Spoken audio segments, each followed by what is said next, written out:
Please not himself అన్నమాట మీకు క్రీస్తు కూడా తన్ను తాను సంతోషపరచుకొనలేదు. సంతోషపరచుకోవడానికి ఆశలు ఉన్నాయి. ఏ ఆశలు ఉన్నాయి? యూత్ఫుల్ లస్ట్ ఉన్నాయి, లేదు. ఫ్లెష్లీ లస్ట్ ఉన్నాయి, లేదు. వరల్డ్లీ లస్ట్ లేదు. వీటన్నిటి చేత శోధించబడ్డాడు. మత్తయి సువార్త 4వ అధ్యాయంలో శరీరాశ చేత శోధించబడ్డాడు, నేత్రాశ చేత శోధించబడ్డాడు, జీవపు డంబము చేత కూడా శోధించబడ్డాడు. పైపెచ్చు 30 ఏళ్ళ యవ్వనస్తున్న జీవితంలో యవ్వన ఇచ్చలు ఉంటాయి, కానీ సంతోషపరచుకోలేదు. చూశాడు, మ్యాగ్నిఫైడ్ లెన్స్ పెట్టి చూశాడు. చూసి అన్నాడు, this is my beloved son in whom I'm well please.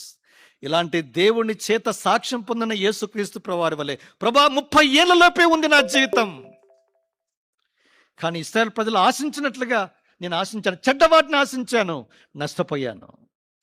మిగిలిన 5 విషయాలు పాపాలు ఉన్నాయి, నా జీవితంలో ఉన్నాయి. అందుకే నీకు సంతోషాన్ని, ఆనందాన్ని కలిగించలేకుతున్నాను. కానీ నా మీద మీ కరుణ వాత్సల్యత ఇశ్రాయేలు ప్రజల మీద శీఘ్రంగా పడినట్టుగా శిక్షా విధి తీర్పు నా మీదకి లేదు. మరొక సంవత్సరం ఇచ్చావు. ఈ మాసములో మరొక చివరి యవనస్తులు కూడికకు తీసుకుని వచ్చి